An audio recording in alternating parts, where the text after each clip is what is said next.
வணக்கம் அன்பு உள்ளங்களே, செரோடன் டான் சேனலுக்கு உங்களை வரவேற்கிறேன். இப்போ நம்ம நிற்கிறது ரிஷிகேஷ் பஸ் ஸ்டாண்டில். ரிஷிகேஷ் பஸ் ஸ்டாண்ட்லேருந்து நம்ம பஸ் ஏறி நம்ம போக போகிற இடம் கேதார்நாத்துக்கான வழிப்பயணம். கேதார்நாத்துக்கு போகணும் அப்படின்னா நம்ம கேதார்நாத்துக்கு டைரெக்டாக பஸ் வழியாகவோ இல்லை எந்த ஒரு டிரான்ஸ்போர்ட்டேஷன் வழியாகவோ ஸ்ட்ரெயிட்டாக நம்ம போக முடியாது. அதுக்கு நம்ம போக வேண்டிய இடம் சோன்பிரயாக். ரிஷிகேஷ் பஸ் ஸ்டாண்டில் இருந்து நம்ம பஸ் எடுத்தோம் அப்படின்னா கிட்டத்தட்ட 209 கிலோமீட்டர் நம்ம பயணப்பட்டு போகணும் நண்பர்களே. போன வீடியோவை பார்க்காதவங்க கண்டிப்பாக பாருங்கள். அதில் நம்ம தென் தமிழகத்தில் இருந்து இல்லது சென்னையிலேருந்து நம்ம எப்படி டெல்லி வரைக்கும் வர்றது, அதுக்கப்புறம் அங்கேருந்து நம்ம ஹரித்வாரோ அல்லது ரிஷிகேஷோ நம்ம எப்படி வந்து அடையலாம் அப்படின்ற பதிவை நான் உங்களுக்கு போட்டிருந்தேன். பார்க்காதவ பாருங்கள், கண்டிப்பாக அதில் உங்களுக்கு நிறைய வழிகாட்டுதல் கண்டிப்பாக கிடைக்கும். நண்பர்களே, நாம் இந்த ஒரு புனித யாத்திரையில் இறங்க போகிறோம். யோகா தலைநகர் அப்படின்னு சொல்லப்படுறது தான் இந்த ரிஷிகேஷ். இந்த ரிஷிகேஷ் வந்து நம்ம கேதார்நாத்துக்கு முக்கியமாக நம்ம போக வேண்டிய இடம் சோன்பிரயாக். சோன்பிரயாக் வரைக்கும் நம்ம போக போகிறோம். இந்த பகுதியில் இருந்து, அதாவது ரிஷிகேஷ்லேருந்தோ இல்லை ஹரித்வார்லேருந்தோ நம்ம எப்பயுமே இந்த பகுதியில் இந்த இமயமலை தொடருக்கு அதிகாலையில் மட்டும்தான் பஸ் இருக்குது. 4 to 6 அந்த டைம் மட்டும்தான் பஸ் இருக்கும். இந்த பயணத்தை 209 கிலோமீட்டர் தூரத்தை நம்ம கடக்கிறதுக்கு கிட்டத்தட்ட 8லேருந்து 10 மணி நேரம் கூட ஆகலாம் நண்பர்களே.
ரிஷிகேஷ் இது வெறும் பேர் மட்டும் கிடையாதுங்க, இது ஒரு அனுபவம். 7 ரிஷிகளோட கூடுகை அப்படின்னு பொருள் வருதுங்க இந்த நகரத்துக்கு. ஆயிரக்கணக்கான ஆண்டுகளாக பல்வேறு விதமான ஞானிகளோட தபோபூமியாக இந்த ரிஷிகேஷ் விளங்குதுங்க.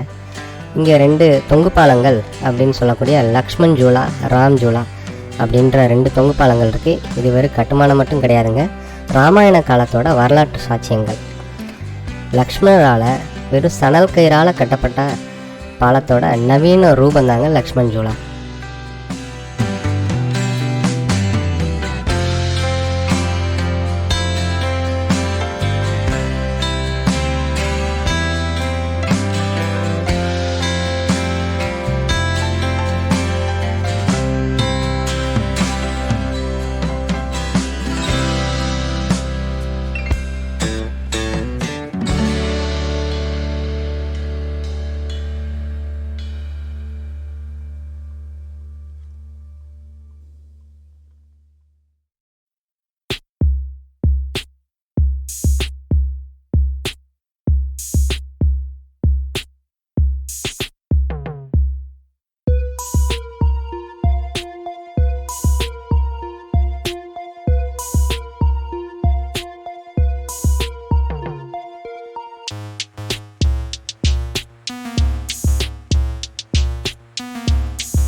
ரிஷிகேஷ் பஸ் ஸ்டாண்ட்லேருந்து நம்ம ஸ்டார்ட் பண்ணுற இந்த பயணம் சிறிது நேரத்தில் இமயமலை தொடர ஏற ஆரம்பிச்சிருவோம். இதுக்கு உங்களுக்கு எடுத்துக்காட்டாக சொல்லணும்னா, வத்தலக்குண்டு நமக்கு சமதள பகுதியாக இருக்கும். கொஞ்சம் தூரத்துலேயே வத்தலக்குண்டிலேருந்து நம்ம கொடைக்கானல் மலை ஏறுற மாதிரி தாங்க. ஏறுகிற சிறிது நேரத்துலேயே மலைத்தொடர் ரொம்ப உயரமான பகுதியை நம்ம பார்க்க ஆரம்பிச்சிருவோம். இந்த பகுதியை நம்ம நேஷ்னல் ஹைவே 7 பாதையில் தாங்க ஸ்டார்ட் பண்ணுறோம். ஃபஸ்ட்டு நமக்கு நரேந்திர நகர் அப்படின்ற சொல்ல ஊரும், அதுக்கப்புறம் கேம்பூர் அப்படின்ற ஊரும், 2 ஊர்களும் இடைவேளையில் வருது, சின்ன சின்ன ஊர்கள். இங்கே நம்ம கவனிக்க வேண்டிய முக்கியமான விஷயம், நம்ம கங்கையோட சமவெளி பகுதியில் இருந்து மலைப்பகுதிக்கு கொஞ்சம் கொஞ்சமாக நம்ம மாறி போயிடுவாங்க. நமக்கு முதல் வர முக்கியமான ஊருன்னு சொன்னால் தேவப்பிரயாக். இங்கு தாங்க 2 முக்கியமான நதிகள், அதாவது மிக அதீத உயரத்துலேருந்து வரக்கூடிய 2 முக்கியமான நதிகள். ஒன்று வந்து அலக்நந்தா, இன்னொன்று வந்து பகீரதி நதி. இது 2 இந்த இடத்துல தாங்க சேருது. அதனால தான் இதை தேவப்பிரயாக் அப்படின்னு சொல்கிறாங்க. இந்த 2 நதிகளான அலக்நந்தாவும் பகீரதி நதிகளும் இணைஞ்சு தாங்க கங்கையாராக மாறுது. இது பஞ்ச பிரயாகத்தில் ஒன்று அப்படின்னு சொன்னாங்க. பிரயாகம் அப்படின்னா இணைவு. நிறைய இணைவுகள் இருக்குது, அதை நான் உங்களுக்கு சொல்கிறேன். இது முதல் இணைவு. இங்கேருந்து தான் கங்கை நதியாக இது மாறுதுங்க.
தேவப்பிரயாக்கை தாண்டின கொஞ்சம் தூரத்துலேயே நமக்கு ஸ்ரீநகர் அப்படின்ற ஒரு பழைய தலைநகரம் வருதுங்க.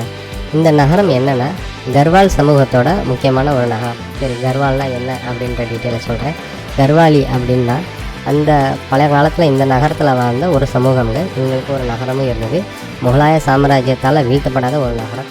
ரொம்ப இந்த மக்களோட முகபாவம் குட்டையாக இருப்பாங்க, கொஞ்சம் தடித்த ரொம்ப கடுமையான உழைப்பாளிகள். மலைப்பகுதியில் வாழக்கூடியவங்க மலையாளிஸ்ன்னு சொல்லலாம். நம்ம மலையாளிஸ் அப்படின்ற பேருக்கு நம்ம இங்கே கேரளா பகுதியில் வாழ்கிற மக்களை தான் நம்ம மலையாளின்னு சொல்லுவோம். மலைகளை ஆள்பவர்கள் மலையாளி அப்படின்றது தாங்க அர்த்தம். இந்த மக்கள் ரொம்ப நேர்மையானவங்க, கூச்ச சுபாவம் கொண்ட மக்கள். இந்த மக்களை சின்ன சின்ன கிராமங்களை இந்த பகுதியில் வாழ்ந்து வர்றாங்க. இயற்கைக்கு ரொம்ப நெருக்கமானவர்கள். இந்த மேமலைக்கு இவர்கள் ஒரு ஆரம்ப பகுதியில் உள்ள ஒரு பாதுகாவலர்கள் கூட சொல்லலாங்க. ஸ்ரீநகர் கர்வால் இந்த பகுதியில் கமலாதேவி பீடம், அஜய்ராஜா மகாராஜா கட்டிய கோயில்கள் அப்படின்னா 2 முக்கியமான இடங்கள் வரும். இது 8ஆம் நூற்றாண்டிலேயே ஆதிசங்கரால் நிறுவப்பட்டது அப்படின்னு சொல்கிறாங்க. இங்கேயே தங்கி வழிபாடு செய்கிறவங்களும் இருக்கிறாங்க. இங்கே இருக்கிற இந்த கிராம பகுதிகளை நம்ம கடந்து ஃபஸ்ட்டு நம்ம இமயமலையோட முதல் காட்சியை நம்ம பார்க்க ஆரம்பிச்சிடுவோம். மேகமூட்டங்களும் சில நேரங்களில் மேகமூட்டங்கள் குறைவாகவும் இருக்கும். அது அதிகாலை பகுதிகளில் கொஞ்சம் கம்மியான மேகமூட்டங்கள் இருக்கும்.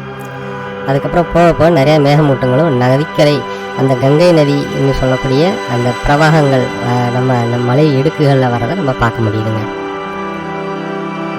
இந்த பகுதியில் நம்ம பயணம் பண்ணி போகும்போது நமக்கு முதல்ல தெரிகிற காட்சி நீலகண்ட பர்வதம் அப்படின்னு சொல்கிற பகுதி இருக்குது. இங்கே தான் சிவபெருமான் ஆழகால விஷயத்த இங்கே இருந்து தான் குடித்ததா சொல்கிறாங்க.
ஸ்ரீநகர் பகுதியை நம்ம தாண்டினதுக்கப்புறம் ஒரு நெடிய தூரத்தை தாண்டினதுக்கப்புறம் நமக்கு வர்ற முக்கியமான நகரம் ருத்ரபிரயாக். இங்கே தான் நமக்கு நந்தா தேவி தரிசனம் கிடைக்கும். இந்த ருத்ரபிரயாக்கில் தான் மந்தாகினி நதியும் அலக்நந்தாவும் இணையுதுங்க. இங்கே நாரத முனிவர் தபஸ் பண்ணியதாக கூட ஒரு புராண வரலாறு உண்டு. இங்கே நந்தாதேவி பர்வத தரிசனம் அப்படின்றது ரொம்ப முக்கியம். இந்த நந்தாதேவி தான் இந்த இமயமலையோட பாதுகாவல் தெய்வம் அப்படின்னு இந்த உள்ளூர் மக்கள் சொல்கிறாங்க. உத்தரகாண்டில் உள்ள அனைத்து இமயமலை பகுதிகளுக்கும் இந்த தேவியே பாதுகாவல் அப்படின்னு சொல்கிறாங்க. 7813 மீட்டர் உயரமுள்ள இந்த சிகரம் இமயமலையோட ஒரு மகுடம்னே சொல்லலாம். இங்கே இருந்து தான் கேதார்நாத்துக்கும் பத்ரிநாத்துக்கும் தனித்தனி பாதைகள் பிரிஞ்சு போகுதுங்க.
இந்த கர்வால் மண்டலத்தில் இன்னொரு பிரசித்தி பெற்ற சிவாலயம் உண்டு.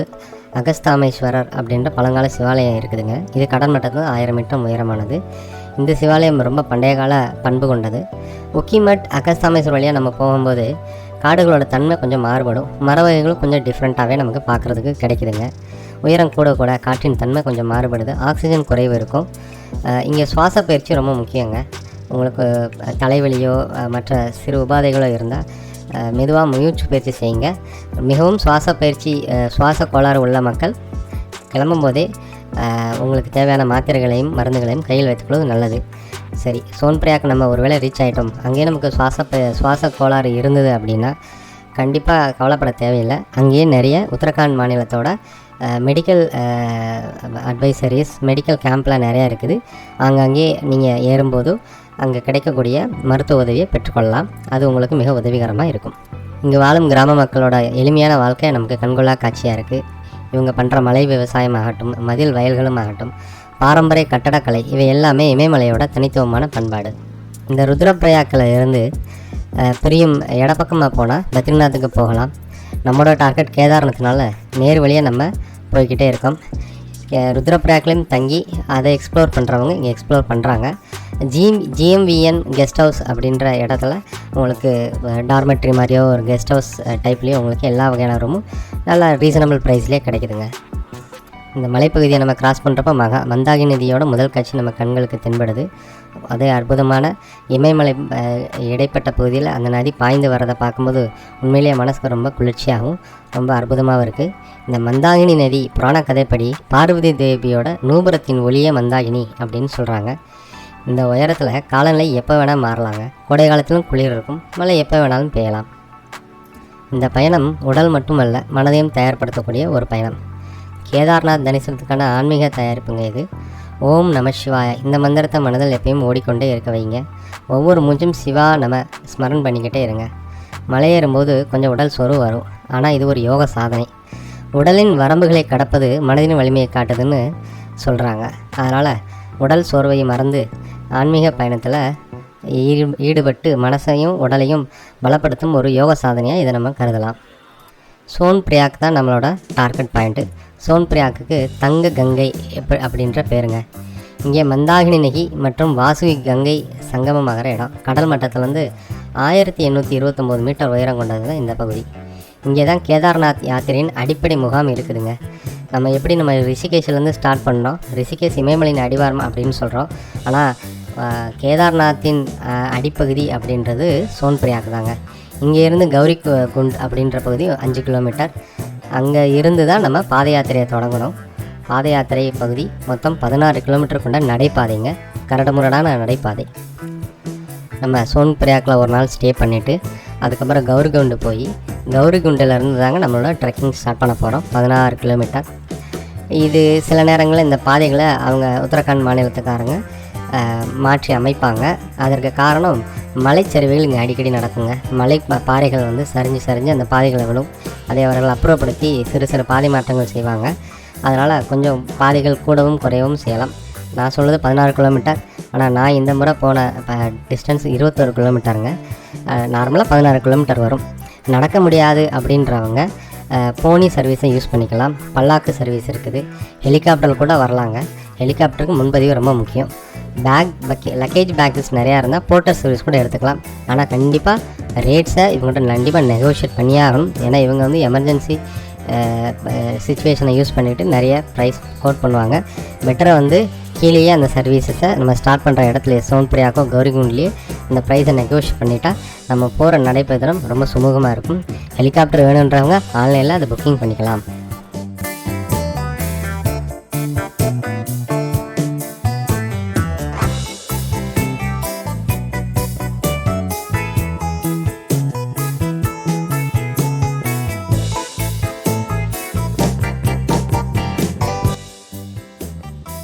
ஒரு வழியாக நம்ம சோன்பிரயாக் வந்து அடைஞ்சாச்சுங்க. இங்கேருந்து நான் சொல்ல மறந்த ஒன்று, குதிரையும் யூஸ் பண்ணிக்கலாம். குதிரை 2500 3000 ரூபாய் வரும் ஒரு வழி பாதைக்கு. அதையும் நீங்கள் கீழே இருந்தே வகையில் புக் பண்ணிக்கிறது ரொம்ப நல்லது. இந்த வீடியோ பிடிச்சிருந்தா லைக் பண்ணுங்கள், ஷேர் பண்ணுங்கள், சப்ஸ்கிரைப் பண்ணுங்கள். உங்களுக்கு மேலும் ஏதாவது விவரங்கள் தெரிந்தால் கமெண்ட்ஸில் டைப் பண்ணுங்கள். ஃப்ரெண்ட்ஸ் அண்ட் ஃபேமிலிக்கும் ஷேர் பண்ணுங்கள், சப்போர்ட் பண்ணுங்கள். ரொம்ப நன்றி. அடுத்த வீடியோவில் நம்ம கேதார்நாத் ட்ரெக்கிங்கை பார்க்கலாம். ரொம்ப நன்றி.